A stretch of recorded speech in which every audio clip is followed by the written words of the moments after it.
Germany മറ്റൊരു ഇറ്റലിയായി മാറുമോ?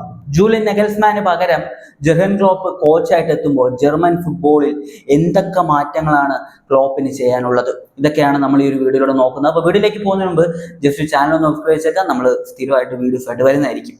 കുറേ ജർമ്മൻ മീഡിയാസിന്റെ ആർട്ടിക്കിൾ, അതുപോലെ തന്നെ കുറേ ഫേമസ് ആയിട്ടുള്ള ഫുട്ബോൾ പണ്ഡിറ്റരായിട്ടുള്ള ആൾക്കാർ, അതുപോലെ തന്നെ managers, X managers, X players, ഇവരൊക്കെ പറഞ്ഞിട്ടുള്ള കുറേ കാര്യങ്ങളിൽ നിന്ന് നമ്മൾ വളരെ ഫിൽട്ടർ ചെയ്തെടുത്ത കുറച്ച് കാര്യങ്ങളാണ് നമ്മൾ ഈ ഒരു വീഡിയോയിലൂടെ നോക്കാൻ പോകുന്നത്. അപ്പോൾ ആദ്യമേ പറയാലോ, ജർമ്മനി വലിയൊരു പ്രതീക്ഷയോടുകൂടി തന്നെയായിരുന്നു ഈ ഒരു വേൾഡ് കപ്പിന് എത്തിയിട്ടുണ്ടായിരുന്നത്. വേൾഡ് കപ്പ് തുടങ്ങുന്നതിന് മുമ്പ് നമ്മളൊരു ലൈവില് ജർമ്മനിയെ കുറിച്ച് സംസാരിച്ചപ്പോൾ ഞാൻ വളരെ വ്യക്തമായിട്ട് പറഞ്ഞിരുന്നതാണ്, ജൂലിയൻ നെഗൽസ്മാൻ എന്ന കോച്ചിന്റെ ആ ഒരു ടാക്ടിക്കൽ ബ്രില്യൻസ്, അതിൽ വിശ്വസിച്ച് ജർമ്മനി മുന്നോട്ട് പോവുക. സ്ക്വാഡിൽ കുറേ പ്രശ്നങ്ങളുണ്ട്, എന്നാൽ പോലും ആ ഒരു കോച്ചിന് കിടിലനായിട്ടുള്ള ടാക്ടിക്കൽ കാര്യങ്ങൾ അറിയാം. ജൂലിയൻ നെഗൽസ്മാൻ കിടിലനായിട്ടുള്ള ഒരു കോച്ചാണ്. പക്ഷേ ആൾക്ക് പോലും ജർമ്മനിയുടെ ആ ഒരു പ്രശ്നങ്ങൾ സോൾവ് ചെയ്യാൻ പറ്റിയില്ല എന്നതാണ് നമ്മൾ ഈ ഒരു വേൾഡ് കപ്പിൽ കണ്ടിട്ടുണ്ടായിരുന്നത്. ആദ്യത്തെ 2 മത്സരം കഴിയുമ്പോൾ എല്ലാവരും പ്രതീക്ഷിച്ചതാണ് ജർമ്മനി ഇത്തവണ ഒരു പൊളിക്കുമെന്നത്. എന്നാൽ മൂന്നാമത്തെ ഗ്രൂപ്പ് സ്റ്റേജ് മാച്ച് അവർ തോറ്റതോടുകൂടി എല്ലാവർക്കും മനസ്സിലായി. അതായത് കുറഞ്ഞതൊരു 5 വർഷമായിട്ട് റെഗുലറായിട്ട് എല്ലാ മാച്ചസ് ഒക്കെ ഫോളോ ചെയ്യുന്ന ഒരു ഫുട്ബോൾ ഫാനെ സംബന്ധിച്ച് ഈസി ആയിട്ട് ആ മാച്ച് കണ്ടു കഴിഞ്ഞാൽ ജർമ്മനിയുടെ പ്രശ്നങ്ങൾ എന്തൊക്കെയാണെന്ന് മനസ്സിലാക്കാൻ പറ്റും. ഡിഫൻസിലും മിഡിലും അതുപോലെ തന്നെ ഫോർവേഡ് ലൈനിലൊക്കെ ഉള്ള ജർമ്മനിയുടെ പ്രശ്നങ്ങൾ എണ്ണി കണ്ടുപിടിക്കാൻ പറ്റും. അത് പ്രോപ്പറായിട്ട് കണ്ടുപിടിച്ചിട്ട് വന്നിട്ട് ആണ് പാരാഗ്വേ ജർമ്മനിക്കെതിരെ കിടിലനായിട്ട് കളിച്ച് ഒരു സമനില പിടിക്കുകയും അവർ ആ ഒരു മത്സരം കൊണ്ടുപോയി ജർമ്മനി പുറത്താകുന്ന ഒരു സാഹചര്യം റൗണ്ട് ഓഫ് 32 തന്നെ നമ്മൾ കണ്ടത്. ഇപ്പൊ നമ്മൾ നോക്കുകയാണെങ്കിൽ കഴിഞ്ഞ 3 വേൾഡ് കപ്പ് എടുക്കുക. 2014 ഇവർ ചാമ്പ്യനായി. അതിനുശേഷം 2018 വേൾഡ് കപ്പിൽ ഗ്രൂപ്പിൽ പുറത്താവുന്നു. 2022 വേൾഡ് കപ്പിലും ഗ്രൂപ്പിൽ പുറത്താവുന്നു. ഇപ്പോൾ ഇതാ റൗണ്ട് ഓഫ് 32 പുറത്താകുകയാണ്. ഈ ഒരു വേൾഡ് കപ്പ് തുടങ്ങുന്നതിന് മുമ്പ് പല ആളുകളും പറഞ്ഞ ഒരു കമന്റ് ഇപ്പോഴും ഞാൻ ഓർക്കുന്നുണ്ട്. അതായത് ജർമ്മനി ഇപ്രാവശ്യം ഗ്രൂപ്പിൽ പുറത്താകത്തില്ല, കാരണം ഗ്രൂപ്പിൽ 3 ടീമുകൾക്ക് അടുത്ത റൗണ്ടിലേക്ക് പോകാൻ പറ്റുമെന്നായിരുന്നു കുറേ പേര് ഒരു ട്രോൾ എന്ന രീതിയിൽ പറഞ്ഞിട്ടുണ്ടായിരുന്നത്. പക്ഷേ ഗ്രൂപ്പ് ചാമ്പ്യന്മാരായിട്ട് തന്നെയായിരുന്നു ജർമ്മനി അടുത്ത റൗണ്ടിലേക്ക് വന്നത്. പോലും ജർമ്മനിയുടെ ഈ പ്രശ്നങ്ങളൊക്കെ ഞാൻ ആ ഒരു കളി കണ്ടപ്പോൾ എനിക്ക് മനസ്സിലായതാണ്. പക്ഷേ പരാഗ്വേക്കെതിരെ തന്നെ അവർ പുറത്താകുമെന്ന് ഞാൻ വിചാരിച്ചിട്ടേ ഇല്ല. ഫ്രാൻസ് വരെ പോകുമെന്നാണ് ഞാൻ കരുതിയത്. പക്ഷെ അതിന് മുമ്പ് തന്നെ അത് സംഭവിച്ചു. അപ്പോൾ അവരുടെ കോച്ചായിട്ടുള്ള ജൂലിയൻ നെഗൽസ്മാനെ മാറ്റിയിട്ട് അവിടേക്ക് ജെർഗൻ ക്ലോപ്പ് വരികയാണ്. ഫാഷാൽ ജെർഗൻ ക്ലോപ്പ്. അപ്പോൾ ക്ലോപ്പ് വരുമ്പോൾ എന്തൊക്കെ മാറ്റമാണ് ഈ ഒരു ജർമ്മൻ ടീമിന് ഉണ്ടാകേണ്ടത്? ജർമ്മനിയെ സംബന്ധിച്ച് ഏറ്റവും ഇമ്പോർട്ടൻ്റ് ആയിട്ടുള്ള കാര്യം, ഇപ്പോൾ ഓരോ ടീമിനെ നമ്മൾ എടുക്കുമ്പോൾ സ്പെയിൻ കണ്ണും പൊട്ടി പറയുന്നത് എന്താ? പാസിങ്. അതുപോലെ തന്നെ ബ്രസീല് ആ ഒരു സാമ്പ, അർജന്റീന കുറച്ച് ഫിസിക്കൽ ആയിട്ടുള്ള ഒരു ഗെയിം, ഇറ്റലി ഡിഫെൻസീവ് ഗെയിം. ഇങ്ങനെ ഓരോ ടീമിനും നമ്മൾ ഓരോ രീതിയിൽ പറയുമല്ലോ. ജർമ്മനിയെ സംബന്ധിച്ച് നമ്മൾ കോമൺ ആയിട്ട് പറയുന്ന ഒരു സംഭവമാണ് മെന്റാലിറ്റി. ജർമ്മൻ പ്ലേയേഴ്സിന്റെ മെന്റാലിറ്റി എന്ന് പറയുന്നത് വേറെ ലെവലാണ്. ജർമ്മൻ കോച്ചസിന്റെ മെന്റാലിറ്റി നമുക്ക് കാണാൻ പറ്റുന്നതാണ്. ആ ഒരു മെന്റാലിറ്റി ജർമ്മനി വിട്ടു പോയിരിക്കുന്നു എന്ന് വേണമെങ്കിൽ പറയേണ്ടി വരും. കാരണം പല പ്ലേയേഴ്സിൻ്റെയും ഭാഗത്ത് ആ ഒരു മെന്റാലിറ്റി ഇല്ല. ഇപ്പൊ യങ് പ്ലേയേഴ്സ് ഒക്കെ എടുത്തു കഴിഞ്ഞാൽ അവരുടെ ഭാഗത്ത് അവരുടെ ആ ഒരു അപ്രോച്ചിൽ ആ ഒരു സാധാരണ ജോഷുവ കിമ്മിച്ചിലും മുള്ളറിലും ഒക്കെ നമ്മൾ കണ്ടിട്ടുള്ള ഒരു സാധനമുണ്ട്, കാണുന്ന ഒരു സാധനമുണ്ട്. അത് നമുക്ക് കിട്ടുന്നില്ല. അപ്പൊ ആ ഒരു മെന്റാലിറ്റി തിരിച്ചു കൊണ്ടുവരിക, ആ ഒരു വിന്നിങ് മെന്റാലിറ്റി തിരിച്ചു കൊണ്ടുവരിക എന്നത് തന്നെയാണ് ജെർഗൻ ക്ലോപ്പിന്റെ കീഴിലെ ആദ്യത്തെ വെല്ലുവിളി എന്ന് പറയുന്നത്. ആ ഒരു വെല്ലുവിളി അദ്ദേഹം ഈസി ആയിട്ട് ചെയ്യുമെന്ന് തന്നെയാണ് ഞാൻ പ്രതീക്ഷിക്കുന്നത്. പിന്നെ ടാക്ടിക്കലി അറിയാലോ, ജെർഗൻ ക്ലോപ്പ് വേറെ ലെവൽ ടാക്ടിക്കൽ ആയിട്ടുള്ള കാര്യങ്ങളുള്ള ആളാണ്. ആളുടെ ആ ഒരു ടാക്ടിക്സിനനുസരിച്ച് പ്രോപ്പറായിട്ട് ടീമിനെ സെറ്റ് ചെയ്ത് അടുത്ത വേൾഡ് കപ്പിന് കൊണ്ടുവരുമെന്ന് തന്നെയാണ് ഞാൻ പ്രതീക്ഷിക്കുന്നത്. പിന്നെയാണ് ഏറ്റവും ഇമ്പോർട്ടൻ്റ് ആയിട്ടുള്ള കാര്യം, ഞാൻ വീഡിയോയുടെ തുടക്കത്തിൽ പറഞ്ഞതുപോലെ അടുത്തൊരു ഇറ്റലി ആയിട്ട് ഈ ഒരു ജർമ്മനി മാറാതിരിക്കാൻ വേണ്ടി ജർമ്മനി ചെയ്യേണ്ട ചില കാര്യങ്ങളുണ്ട്. ഒന്നാമത്തെ കാര്യം എന്താണെന്ന് വെച്ച് കഴിഞ്ഞാൽ ഇവരുടെ യൂത്ത് ഡെവലപ്മെന്റ് സിസ്റ്റം ഒന്ന് പൊളിച്ചു പണിയേണ്ട സമയമായിട്ടുണ്ട് ജർമ്മനിയെ സംബന്ധിച്ച്. കാരണം നിങ്ങൾ നോക്കിക്കഴിഞ്ഞാൽ wing back positions, goal keepers, defensive mid, centre forward, ഈ പൊസിഷനിലൊക്കെ ജർമ്മനിയെ സംബന്ധിച്ച് ഒരു സമയത്ത് താരനിരകളുണ്ടായിരുന്നു, വേറെ ലെവൽ പ്ലേയേഴ്സ് ഉണ്ടായിരുന്നു. പക്ഷെ ഇപ്പോ ജർമ്മനിയുടെ ആ ഒരു നിലവാരം ഉണ്ടല്ലോ, അതായത് 4 വേൾഡ് കപ്പ് നേടിയ ഒരു ടീമാണ് ജർമ്മനി. അവരുടെ ആ ഒരു നിലവാരത്തിലേക്ക് എത്തുന്ന പ്ലേയേഴ്സിനെ കിട്ടുന്നില്ല. ട്രൂത്താണത്.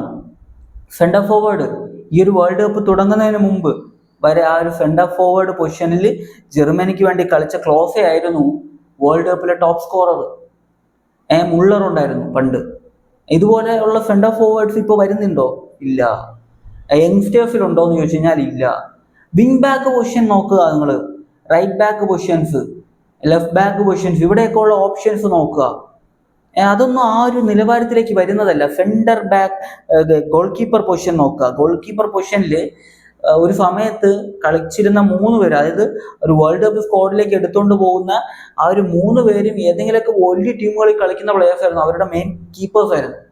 പക്ഷെ ഇപ്പോഴത്തെ അവസ്ഥ എന്താ? അങ്ങനെ പല പല പൊസിഷൻസിലും പ്രശ്നങ്ങളാണ്. യൂത്ത് സിസ്റ്റം ഒന്ന് പൊളിച്ചു പണിയേണ്ട സമയമായിട്ടുണ്ട്. ഇറ്റലിയിൽ സംഭവിച്ചത് ഇതായിരുന്നു. ഇറ്റലിയെ സംബന്ധിച്ച് അവരവരുടെ യൂത്ത് സിസ്റ്റം പൊളിച്ച് പണിതേയില്ല. ഡിഫെൻസീവ് ഗെയിം അതൊക്കെ കഴിഞ്ഞു, അതിൻ്റെ കാലം ഓൾമോസ്റ്റ് തീർന്നു. ആ ഒരു സിസ്റ്റത്തിൽ ആണ് ഇപ്പോഴും അവിടുത്തെ ക്ലബ്ബുകളും അവിടുത്തെ അക്കാഡമീസും ആ രീതിയിൽ തന്നെയാണ് പോയിക്കൊണ്ടിരിക്കുന്നത്. അവിടെ നിന്ന് വലിയ മാറ്റമൊന്നുമില്ല. അത് മാത്രമല്ല, ഇറ്റാലിയൻ പ്ലേയേഴ്സ് ഇറ്റലി വിട്ട് മറ്റ് ലീഗുകളിൽ പോയി കളിക്കാൻ പോലും തയ്യാറാകുന്നില്ല. പലരും ഇറ്റലിയിൽ തന്നെ തുടരാനാണ് നോക്കുന്നത്. 90% ആൾക്കാർ ഇറ്റലിയിൽ തന്നെ എവിടെയെങ്കിലും ഏതെങ്കിലും ഒരു ക്ലബ്ബിൽ കളിച്ച് അവിടെ തന്നെ തുടരാൻ വേണ്ടിയാണ് ആഗ്രഹിക്കുന്നത്. പണ്ട് മുതലേ ഈ ഒരു കൾച്ചർ അവിടെ ഉണ്ട്, ഇല്ലെന്നൊന്നും പറയുന്നില്ല. എന്നാൽ പോലും കാലം മാറുമ്പോൾ കോലം മാറണം എന്ന് പറയത്തില്ല, അതുപോലെയാണ് ഇറ്റലിയെ സംബന്ധിച്ച്. ഇറ്റലിയുടെ ആ ഒരു യൂത്ത് സിസ്റ്റം അവർ മാറ്റിയില്ല. 3 വേൾഡ് കപ്പിൽ അവർക്ക് ക്വാളിഫൈ ചെയ്യാൻ പറ്റിയിട്ടില്ല. 3 വേൾഡ് കപ്പിൽ അവർക്ക് ക്വാളിഫൈ ചെയ്യാൻ പറ്റിയിട്ടില്ല. 4 വേൾഡ് കപ്പ് നേടിയ ഒരു ടീമാണ്. അതേപോലത്തെ ഒരു സിറ്റുവേഷനിലേക്ക് തന്നെയാണ് ജർമ്മനിയും പോയിക്കൊണ്ടിരിക്കുന്നത്, ജർമ്മൻ ഫുട്ബോളും പോയിക്കൊണ്ടിരിക്കുന്നത്. ജർമ്മനി അവരുടെ യൂത്ത് സിസ്റ്റം മൊത്തത്തെ അഴിച്ചു പണിയേണ്ട സമയമായിട്ടുണ്ട്. അതുപോലെ തന്നെ അവരൊരു ടാക്ടിക്കലി ഒരു പ്രോപ്പർ ടാക്ടിക്സിന്റെ ആ ഒരു പിൻബലത്തിൽ പൊയ്ക്കൊണ്ടേയിരിക്കണം. അവരുടെ പ്ലെയേഴ്സിന് അതിനനുസരിച്ച് സെറ്റ് ചെയ്ത് കൊണ്ടുവരണം എന്നതാണ് ഏറ്റവും ഇമ്പോർട്ടൻ്റ് ആയിട്ടുള്ള കാര്യം. പല പൊസിഷനിലേക്കും പ്രോപ്പർ ആയിട്ടുള്ള ടോപ്പ് ക്ലാസ് ടാലന്റഡ് ആയിട്ടുള്ള പ്ലേയേഴ്സ് വരുന്നില്ല. അതിന് ഏറ്റവും വലിയൊരു കാരണമാണ് യൂത്ത് സിസ്റ്റം മൊത്തത്തിൽ ഇളക്കി പണിയേണ്ട ഒരു സമയമായിട്ടുണ്ട് എന്നത്. അപ്പോൾ അത് അവർ ചെയ്യണം. ജെർഗൻ ക്ലോപ്പിന്റെ കീഴിൽ ഒരു പ്രോജക്റ്റ് എടുക്കുക, എന്നിട്ട് ഈ കാര്യങ്ങളൊക്കെ അങ്ങ് സെറ്റാക്കി കഴിഞ്ഞാൽ അടുത്ത ടൂർണമെന്റുകളിൽ, അത് യൂറോ ആകാം, വേൾഡ് കപ്പ് ആകാം, മിക്കവാറും വേൾഡ് കപ്പ് വരെ അതൊരു 4 വർഷത്തെ ഒരു വെയിറ്റിംഗ് ഒരു ടൈം ഉണ്ടല്ലോ, ആ ഒരു ടൈമിൽ സെറ്റാക്കാൻ പറ്റത്തുള്ളൂ. അങ്ങനെ സെറ്റാക്കി കൊണ്ടുവരാം. ഞാനിത് പറയാനുള്ള കാരണം എന്താ വെച്ച് കഴിഞ്ഞാൽ, അണ്ടർ 17, അണ്ടർ 20, അണ്ടർ 21, അണ്ടർ 19 കാറ്റഗറിയിൽ യൂത്ത് ജർമ്മൻ ടീമുകളിൽ കളിക്കുന്ന പ്ലേയേഴ്സിനൊന്ന് നിങ്ങൾ എടുത്തു നോക്കിയാൽ നിങ്ങൾക്ക് കാര്യം മനസ്സിലാവും. അവരുടെ ഒരു ഇപ്പോഴത്തെ നിലവിലെ പെർഫോമൻസും അവരുടെ ഒരു ലെവലൊക്കെ നോക്കിക്കഴിഞ്ഞാൽ നിങ്ങൾക്ക് കാര്യം മനസ്സിലാവും. യൂത്ത് സിസ്റ്റം അമ്പയെ പരാജയമായിക്കൊണ്ടിരിക്കുകയാണ് എന്ന് എടുത്തു പറയണം. ഇപ്പൊ നമ്മൾ പണ്ടൊക്കെ മോശം സിറ്റുവേഷനിലിരുന്ന പല ടീമുകളും ഇപ്പൊ നന്നായിട്ട് കളിക്കുന്നുണ്ട്. ഉദാഹരണത്തിന് മൊറോക്കോയുടെ യൂത്ത് സിസ്റ്റം എനിക്ക് തോന്നുന്നു അണ്ടർ 17 ആണോ അണ്ടർ 20 ആണോ അവർ അർജന്റീനയെ തോൽപ്പിച്ചിട്ട് കപ്പടിച്ചിട്ടുണ്ടായിരുന്നു വേൾഡ് കപ്പ്. അപ്പോൾ അവരുടെ യൂത്ത് സിസ്റ്റം പ്രോപ്പറായിട്ട് സെറ്റാക്കി കൊണ്ടുവന്നു. 18 വയസ്സുള്ള ഒരു മിഡ്ഫീൽഡർ ഈ ഒരു വേൾഡ് കപ്പിൽ കളിക്കുന്നുണ്ട്. അതുപോലെ തന്നെയാണ് എടുത്തു പറയേണ്ട മറ്റൊരു ടീമാണ് പോർച്ചുഗൽ. ഒരു 2000 മുമ്പ് എങ്ങനെയായിരുന്നു പോർച്ചുഗൽ? 1966 പോർച്ചുഗൽ സെമി കളിച്ചിട്ടുണ്ട്, 3ാം സ്ഥാനത്ത് ഫിനിഷ് ചെയ്തിട്ടുണ്ട്. അത് കഴിഞ്ഞിട്ട് എന്താണ് അവസ്ഥ? പല വേൾഡ് കപ്പ് അവർക്ക് ക്വാളിഫൈ ചെയ്യാൻ പറ്റിയിട്ടില്ലായിരുന്നു. പക്ഷെ 2000 ശേഷം അവർ തുടർച്ചയായിട്ട് വേൾഡ് കപ്പ് ക്വാളിഫൈ ചെയ്യുന്നു മാത്രമല്ല, അവരുടെ യങ് പ്ലേയേഴ്സിന്റെ പൊട്ടൻഷ്യൽ വേറെ ലെവലാണ്. പ്രീമിയർ ലീഗിലൊക്കെ കളിക്കുന്ന ചില യങ് പ്ലേയേഴ്സ് ഉണ്ട്, മത്തേസ് ഫെർണാണ്ടസിനെ പോലെ. അതുപോലെ തന്നെ ഈ ഒരു PSG ഇപ്പോൾ ടീമിലുള്ള താരങ്ങൾ, അതായത് ഇവരൊക്കെ അവരുടെ ആ ഒരു സിസ്റ്റത്തിലൂടെ വളർന്നു വന്നിട്ടുള്ള പ്ലേയേഴ്സാണ്. അവരുടെ ആ ഒരു ഫുട്ബോൾ മാറി. അവരും എനിക്ക് തോന്നുന്നു ഏതോ ഒരു അണ്ടർ 17 ഏതോ ഒരു കാറ്റഗറിയിൽ അവരും ഒരു വേൾഡ് കപ്പ് അടിച്ചിട്ടുണ്ടായിരുന്നു. അവർ ആ ഒരു പെർഫോമൻസ് അവരുടെ ഭാഗത്ത് നിന്ന് യൂത്ത് സിസ്റ്റത്തിന്റെ ഭാഗത്ത് നിന്ന് വരുന്നുണ്ട്. അപ്പൊ അതുപോലെ ഒരു യൂത്ത് സിസ്റ്റം പ്രോപ്പറായിട്ട് ബിൽഡ് ചെയ്ത് കൊണ്ടുപോകാത്തിടത്തോളം ജർമ്മനി ഒരു ഇറ്റലിയായി മാറാനുള്ള എല്ലാ സാധ്യതയും കാണുന്നുണ്ട്. ഈ ജർമ്മനിയെ സംബന്ധിച്ച് അവിടെ കിടിലം ടീമുണ്ട്, അറിയാലോ. ബയൺ മ്യൂണിക്കും ബൊറൂസിയ ഡോർട്ട്മുണ്ടും ഉൾപ്പെടെ നല്ല അക്കാഡമി ഉള്ള ടീമുകളുണ്ട്. പക്ഷേ അവരുടെ സിസ്റ്റം, അവരുടെ അക്കാഡമിയിലൂടെ വളർന്നു വരുന്ന പ്ലേയേഴ്സ്, ഇതിൻ്റെ ഒക്കെ ആ ഒരു സ്ട്രക്ചറുണ്ട്, അത് ഇടയ്ക്കിടയ്ക്ക് നമ്മൾ മാറ്റിക്കൊണ്ടേയിരിക്കണം. അത് മാറ്റുന്നില്ല എന്നതാണ് എടുത്തു പറയേണ്ട ഒരു സംഭവമായിട്ട് എനിക്ക് ഫീൽ ആയിട്ടുള്ളത്. സ്പെയിൻ കണ്ടല്ലോ, സ്പെയിൻ എത്ര വേൾഡ് കപ്പ് അവർ നേടിയ? 2010 വേൾഡ് കപ്പ് നേടുന്നത്. അതിന് മുമ്പ് എന്താ അവസ്ഥ? അപ്പോൾ അവർ ആ ഒരു അക്കാഡമിയിൽ വർക്ക് ചെയ്തു, അവർക്ക് അതിൻ്റെതായിട്ടുള്ള റിസൾട്ട് കിട്ടി, ഇനിയും കിട്ടും. കാരണം അക്കാഡമിയിൽ നിന്ന് ഇനിയും മികച്ച യുവതാരങ്ങൾ വന്നുകൊണ്ടേയിരിക്കുകയാണ്. ഇവിടെ എന്താ അവസ്ഥ എന്ന് വെച്ച് കഴിഞ്ഞാൽ ഇവിടെ പല പൊസിഷനിലും ആ ഒരു ജർമ്മൻ നിലവാരമുള്ള പ്ലേയേഴ്സ് കിട്ടുന്നില്ല. ഇറ്റലിക്ക് ഇതേ സെയിം സിറ്റുവേഷൻ ഉണ്ട്. ഇറ്റലിക്കും പല പൊസിഷനിലും ഇറ്റലിയുടെ ആ ഒരു നിലവാരത്തിലുള്ള പ്ലേയേഴ്സിനെ കിട്ടുന്നില്ല. അപ്പോൾ ഇതാണ് ഏറ്റവും ബേസിക് ആയിട്ടുള്ള ഒരു പ്രശ്നം. ഇത് ജർഗൻ ക്ലോപ്പ് വിചാരിച്ചാൽ സോൾവ് ചെയ്യാൻ പറ്റുമെന്ന് ചോദിച്ചു കഴിഞ്ഞാൽ പറ്റും. ആദ്യം ഈ ഒരു ജർമ്മനിയുടെ മാനേജ്മെന്റുമായിട്ട് സംസാരിച്ചിട്ട് യൂത്ത് സിസ്റ്റത്തിന് അഴിച്ചു പണിയാനുള്ള പരിപാടിയൊക്കെ ഒരു ഹെഡ് കോച്ചിന് ചെയ്യാൻ പറ്റും. പ്രോപ്പറായിട്ട് യൂത്ത് സിസ്റ്റം ഫോളോ ചെയ്യാനും യൂത്ത് സിസ്റ്റത്തെ ഡെവലപ്പ് ചെയ്യാനുള്ള എല്ലാ രീതിയിലുള്ള പ്രഷർ ചെലുത്താനും ഈ ഒരു ഹെഡ് കോച്ചിന് പറ്റും. ജർമ്മനിയുടെ മാനേജറായിട്ട് ഈ ഒരു ജർഗൻ ക്ലോപ്പ് എത്തുമ്പോൾ ആൾക്ക് അത് ചെയ്യാൻ പറ്റും. പ്രോപ്പറായിട്ട് സെറ്റായിട്ട് ജർമ്മനി വരുമെന്ന് തന്നെയാണ് ഞാൻ പ്രതീക്ഷിക്കുന്നത്.